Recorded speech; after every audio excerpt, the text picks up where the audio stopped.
Art Garfunkel fan or Paul Simon fan? I don't know who's going to answer that they're an Art Garfunkel fan over Paul Simon. Yeah, that's fair. To be fair, as great as Bridge Over Troubled Water is, Paul Simon's just one of the greatest artists of all time. Yeah, hard to agree. Yeah, so he actually has one of my favorite quotes at the Grammys. He won Best Album, and I think it was like 1975 or something. And he got up on stage and he said, "Thank you to Stevie Wonder for not making an album this year, so someone else could win it."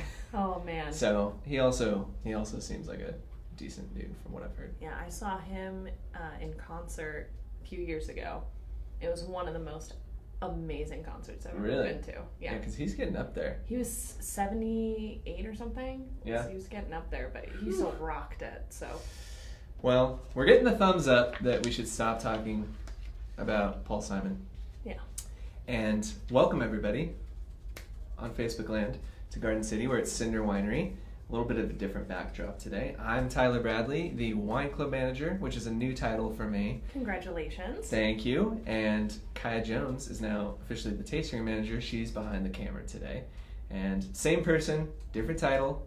I'm here with Haley Alexander, our assistant winemaker. Same person, same title. Still a great person. And we're here today to taste wine like a pro. How do you do that? But before we get to that, let me tell you guys a little bit about our specials going on right now. 6 bottles or more of Chardonnay, 2018 Chardonnay, which we will try here today, is an extra 10% off on your normal discount. And that means if you're a 12 bottle club member, cases are 25% off. So don't miss it. The Chardonnay is wonderful. Just won gold at Cascadia. Congratulations to the production team. Thank you very much. And also, after today, we're going to put the Tinta Seco for 1 week only back as the staff pick. So same deal as the Chardonnay.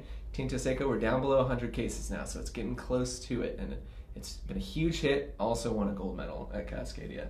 Whoa. So jump on those as soon as you can.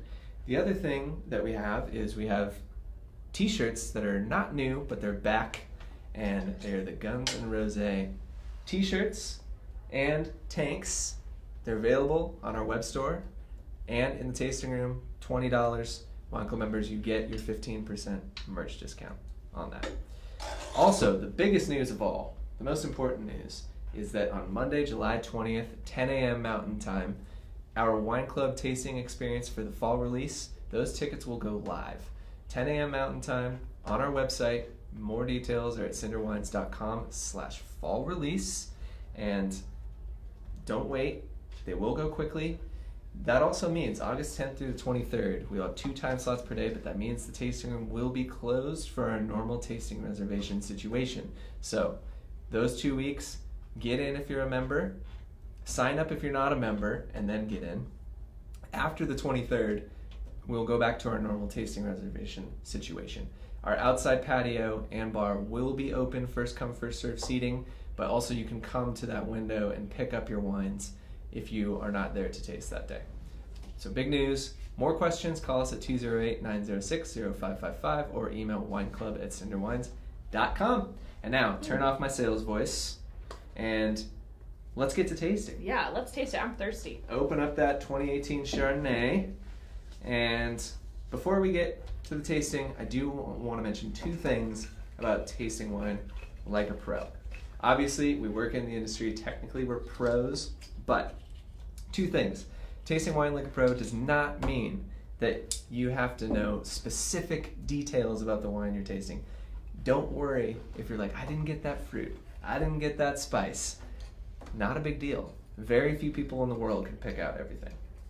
Number 2, if you cannot pick out the grape, if you're doing a blind tasting and you can't guess the grape, you're not a failure. None of us are failures.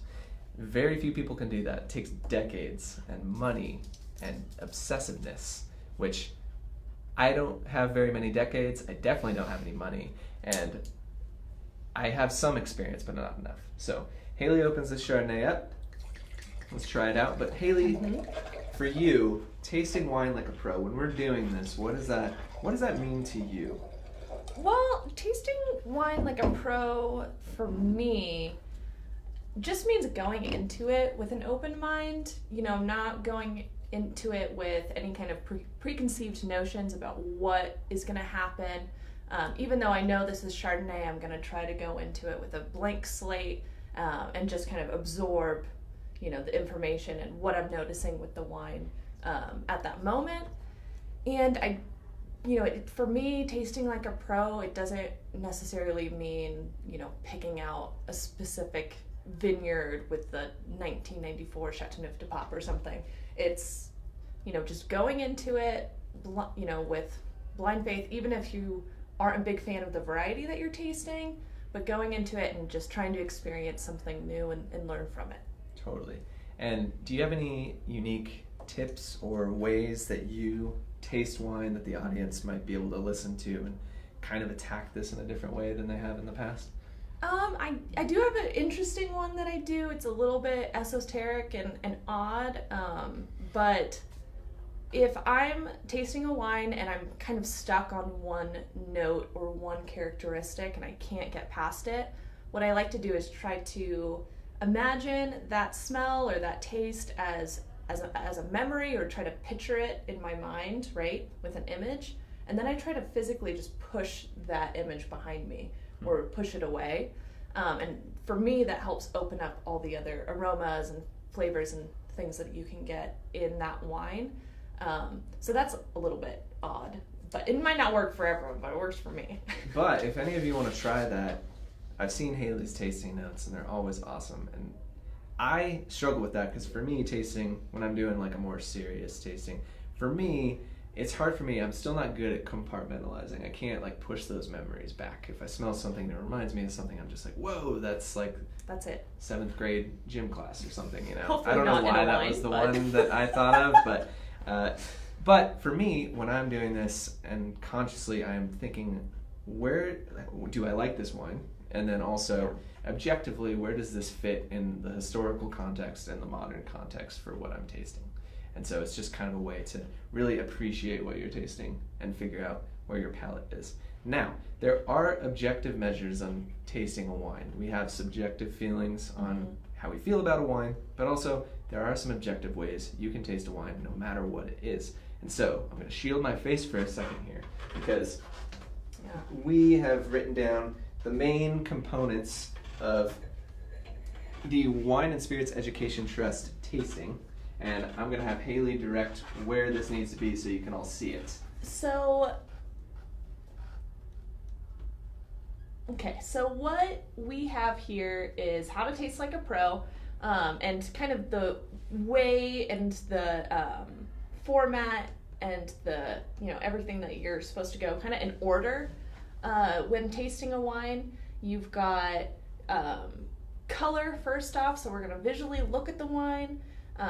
Is it a white, a rosé, or a red? Those kind of things. Nose, then we're going to start smelling it.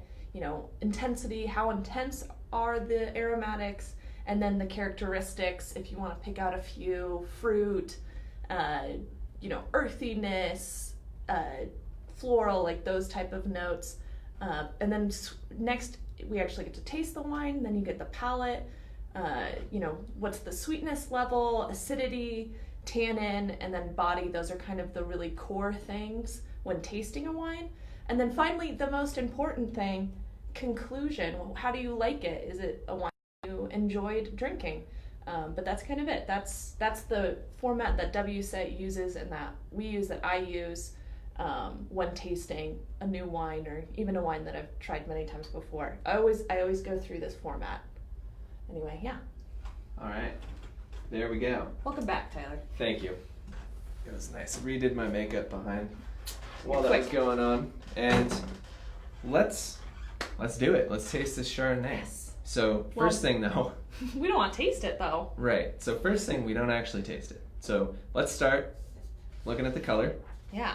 And one thing that helps when looking at color is to have a white background. So we've got pieces of paper here, and it's just really helpful to be able to put it up against a completely neutral white background just to see, anything specific or notice anything. A little bit helpful.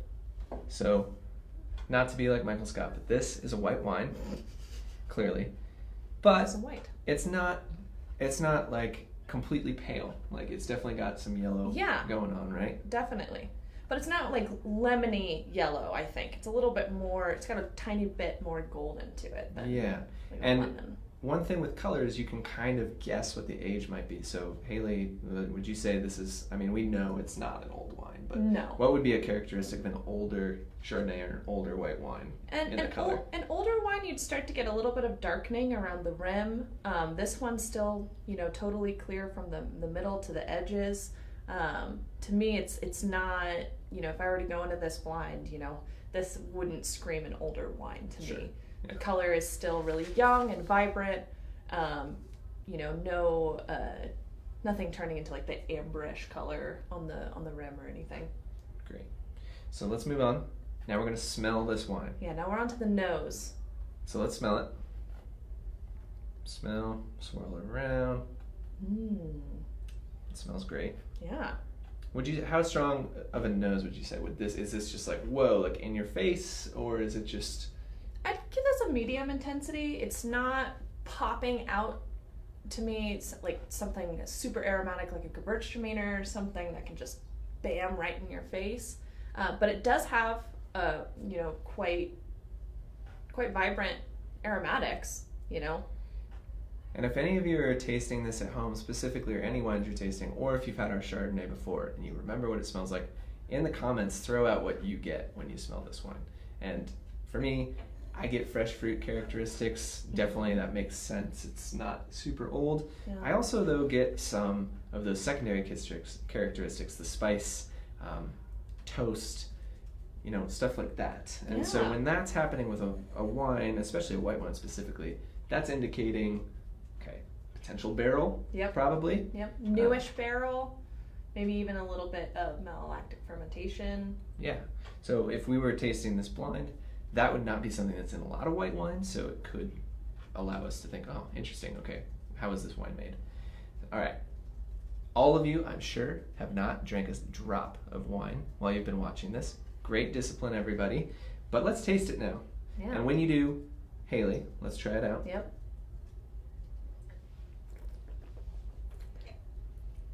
Oh, it's good. Ooh, This wine's so that's good. nice. Haley, why do people, when they're tasting wines, swirl it around in their mouths? So it's a really helpful tool to be able to just push the wine back further onto your palate and be able to reach kind of every nook and cranny of your mouth. It just helps you taste and experience the wine a little bit better. The further back in your mouth too, you those parts of your palate actually register acid. So those really help when taking a look at, what's the acid level of the wine. Gotcha, yeah. So it's not just a party trick, it's not to be gross. But it is fun. It is fun. And now, again, remember, so on the palate for our objective tasting, we want to figure out the sweetness first. So is there any sweetness on this wine? No, No. this is dry. Totally dry, I don't get any sugar at all. Acid. For me, I get some, my mouth's watering a little bit. Yeah, I got that watering effect. When you get a fair amount of acid, it's like when you bite into a really tart Granny Smith apple or something that makes you salivate. That would be an indicator of high acid. There's still a little bit of salivation, but it's not super Yeah. high. I wouldn't put this at the highest level. Medium plus. It's good. White wines should have acid. Mm-hmm. Tannin. Most white wines hardly have any tannin. This, maybe a tiny bit. We know it was aged in a barrel. Barrels impart tannin, but not really. It's barely noticeable. My mouth is not dry. Yep. And body. It's not our laissez-faire white. It's not lean and crisp, but it's also not like unctuous and overwhelming. So I'd say right in the middle. It's just nice body. Yeah, medium body. If we were going to go on the low, medium, high intensity scale, totally medium for me. And is that kind of what you and Melanie, when you're making your Chardonnay, you guys have always been tweaking the Chardonnay, and I think it just gets better every year, but is that something you're going for? You kind of want it somewhere that's approachable for people of both sides? Yeah, definitely. Something that's balanced. We don't want it to be super oaky. We've been, slowly over time, over the last few years, you know, pulling back the amount of new French oak that we've used. Now, this newest vintage that's coming out is actually just, as far as new barrels, it's all black locust barrels. So there's actually no new oak in it. It's just a different type of new wood. And, you know, but we also don't want to make something that's totally lean and, you know, something like a stainless steel Chardonnay. We want something that's right in the middle, something that's approachable. Balanced is kind of the key word that comes to mind when we're making Chardonnay. We want people from both ends of Chardonnay world, you know, stainless steel and oak, to, you know, maybe come into an agreement with this wine. Right. Yeah, and we'll come back to that with the last part for the conclusion. But before we move on from the palate, this is where I have ideas of what I get on this, but if I tell them to the camera, I will influence some of you in terms of how you think about it. Like for me, I get pear, I get cinnamon, Definitely. I get fresh fruit, but I also get some of those baking spices. So what is there anything in particular? Do you have like a memory? Did you push anything back in that head of yours? And I mean, I think when thinking about like the memory part, when I smell this, it's, you know, when you're baking a pie or something, it's almost like those apple slices and you just started, you know, you poured in a little bit of cinnamon, a little bit of that bite without actually baking it yet or cooking it, but it's those kind of fresh ingredients. Maybe it's just starting to boil on the stove, you know, getting the insides all cooked up. That's like the memory for me, is like me baking a pie, an apple pie, but it's still in the very beginning stages of that.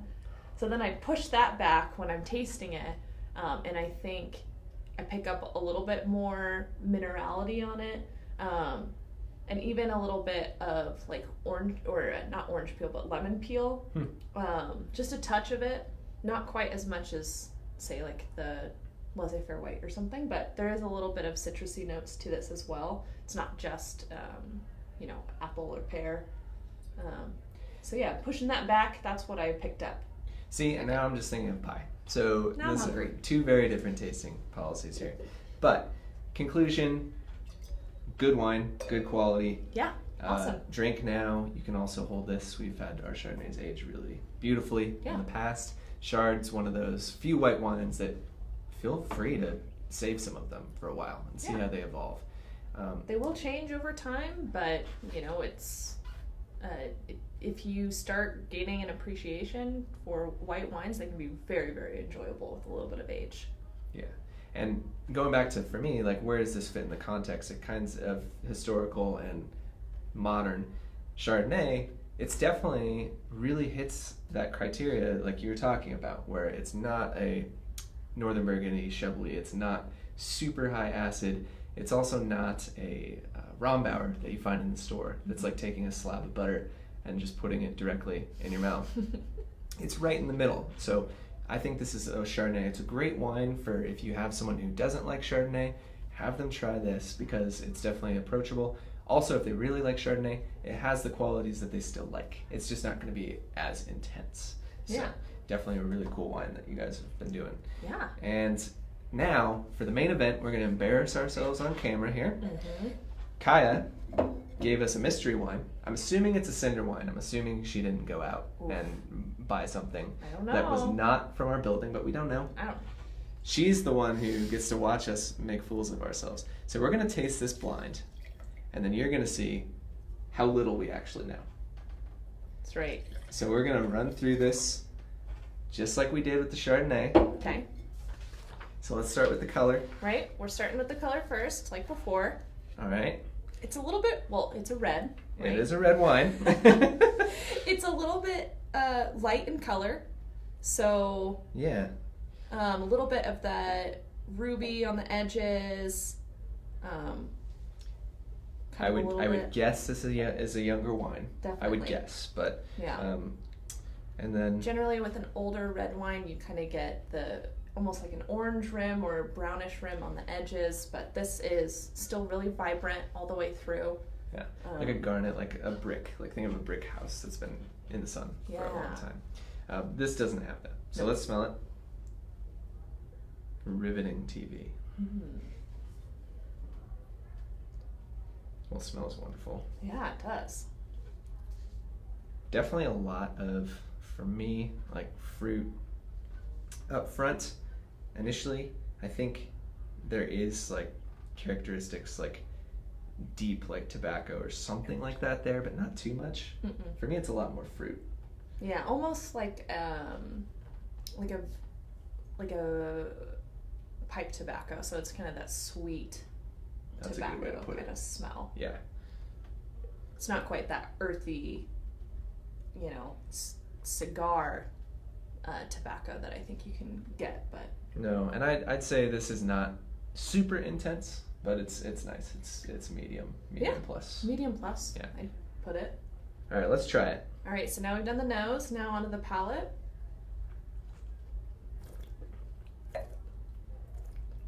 And if any of you have guesses on what it might be, throw them in the comments. Yeah. And if you're right and we're wrong, well, you can come down here and you can serve me wine. That's what I Please. think, because I'm struggling with this one. Are you? Yeah, I really like it. It's delicious. I think it's pretty good acid. Mm-hmm. Medium plus. I'd say medium tannin. And good finish, no sweetness. Anything else that you want to chime in? It's got just the tiniest little bit of tannin on Yeah. the back, but it's not intense at all. No. Still really easy drinking to me. I think it's almost easier to cross things off the list than try to just create a list. For me, this is taking Syrah out. I don't think this is Syrah. No. I don't think this is Tempranillo. No. My guess would be Tinto Seco or Laissez-Faire Red. That's my two guesses. Okay. But for me, I would drink this now, and I think you could age it too, but I think my guess is Tinto because I think the Laissez-Faire Red has been much bolder this year. However, Kaya, what is it? Is it? It's Tinto? Yeah, that was my guess. Oh, thank goodness. Whew, we aren't losing our jobs today. Oh, thank God. And she's so generous. She gave us Tinto Seco to drink. This is, All right. this is quite good. We're not going to finish this on camera, but we will finish it later. Yeah. Don't tell Joe. So we have time for a couple questions before we have to go. And I think Kaya has a couple for us. And hopefully you guys can take this and try this out at home or come in and try it out with us, And ultimately, at the end of the day, we both like the wines that we tried today. And Yeah. if you don't like the wine, that's fine. But figuring out why you like the wine can be fun, and you can learn about yourself. Exactly. All right, first question. Does the glassware really affect the nose and flavors? So that's a really good question. Happens all the time. For sure, I mean, I'm going to keep it short for myself. If you're just casually drinking wine, just at home, no, it doesn't really matter. I think there are 2 points that I'd like to make, though. If you're drinking a white, definitely try to drink it out of a stemmed glass, because when you are holding the glassware, you can actually warm up the wine with the warmth from your hands. But with a red wine, you can go stemless or, in a stemmed glass. That's totally fine. Or if you're drinking a white wine or something, you could get our totally sweet Hydro Flask tumblers, because those stay really insulated. So Totally. something like that would work. And really try to keep it to like a crystal glassware, not like plastic cups or something, preferably. Preferably, but if that's what you got, that's what Yeah, you got. and then We understand. and then a big bowl for a red wine. You don't really want to drink like a red wine like this Tinto Seco or something out of like a port glass. But that's for me, Yeah.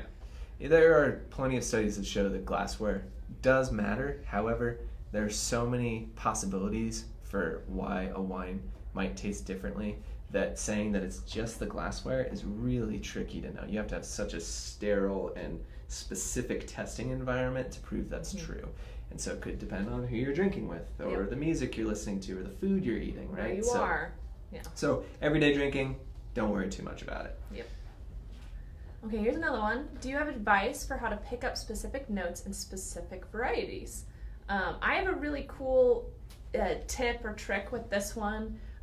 If you are smelling a wine and, let's just use Sauvignon Blanc as an example, because everyone with Sauvignon Blanc from like the New Zealand Marlborough region is like, this has green pepper or grass or something. Sure. Yeah. The easiest thing to do if you're having a hard time picking up those notes with, that wine in particular, just take a green pepper, slice it up, smell it, and then smell the wine and kind of go back and forth. Or, say if, you're drinking this and we say pipe tobacco, I don't know. If you have some pipe tobacco laying around, smell it. Or like blackberries or something, that really helps, I think, pick up specific aromas with specific wines. Yeah. Yeah, and again, of course, like not all wines making blanket statements. Like if you can't pick out, that green pepper, for example, it is also likely that wine doesn't have it because Exactly. not all wines are created equal. So there are some Sauvignon Blancs that don't have it. I mean, our Snake River Valley doesn't really ever get that too much. No, it's a little bit more So- citrusy. So never, don't feel bad if you can't do it. But, there Yeah. are certain notes that happen in certain wines, and see Yeah. what you can do. Anything else? We got time for one more? Ooh, yeah. Oh, why do you swirl wine in the glass? Well, look how cool it looks. Yeah, it's mostly just to feel cool. Look at that. quite honestly. No, I mean, there is a little bit of a reason, though. If your wine is just sitting there at the bottom of the glass and you just smell it, it can be a little bit hard to pick up a lot of the aromas. So what you're doing is swirling it. All the wine is touching this outer rim of the glass, and the oxygen is just kind of lifting it up and pushing it, into your nose so you can just smell it a little bit easier. It just helps open up the aromatics a little bit. That's what we call it, when it's a little bit easier to smell. So there is actually a scientific reason, which is very cool, but it is fun. Practice at home. Look at that. And it looks like we have one more question. Kaya's writing furiously over there. All right, let's see it. I feel like Chard has gone out of style, quote unquote. What's your impression of this and why? Do you want to try that? I've got something. Yeah, But... we might have different answers actually from the sales side and production side. Sure. Because I feel like production side, correct me if I'm wrong, Chard is still planted Chard is Chard. more than any other white wine. in Why the do world. we make Chardonnay? Because we're a winery. Yeah, and we make incredible Chardonnay, but Chardonnay is one of those hardy grapes that's just you can throw almost anything at it. It can grow in any soil. So in that sense, it's a safe thing for growers to plant, and it can be such a vast array of styles. It'll never completely go out of style. I think one reason it has gone out of style is just our palates change over history, and it's been shown in the numbers. Culturally. Yeah, and it's been shown in the numbers in sales.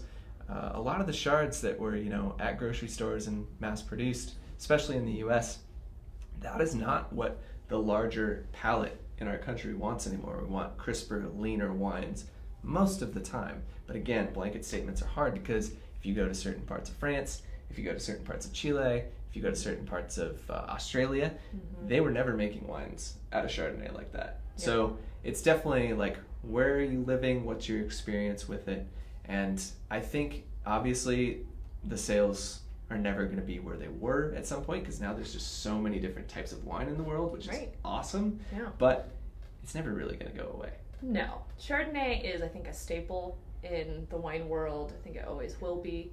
But again, that's exactly what I was going to say, though, is, I think culturally and, on a national level, our palates are really changing. I think people are starting to experiment more, especially the youths, the millennials. Millennials, we're here. We're starting to go down the path of learning how to drink wine and experiment with different wines. So maybe at first we start with Chardonnay or something, but maybe we're starting to move on and try different things. Yeah, there's a wine for every palate and every experience. So Yeah. Chard's here for when we need it, and I'm really happy it is because And this I need is it. so good. I need it right now. All right, last thing before we go. First of all, thank you for all watching and for supporting us. Can't wait to see all of you for our wine club tasting experiences in August 10th through the 23rd. Tickets go on sale July 20th, next Monday, 10 a.m. Mountain Time. Not Pacific Time, Mountain Time. And Mountain Standard Time. I have one more thing for you. Yeah. Any order of 3 bottles or more within the next week will be generous. You will get one of these tumblers to keep your wine cool. Use red and white as the code in the order notes, or let us know via email at wineclub@cinderwines.com, or by word of mouth at the outside bar if you're here to just buy. And you can pick up one of these tumblers, any order 3 bottles or more.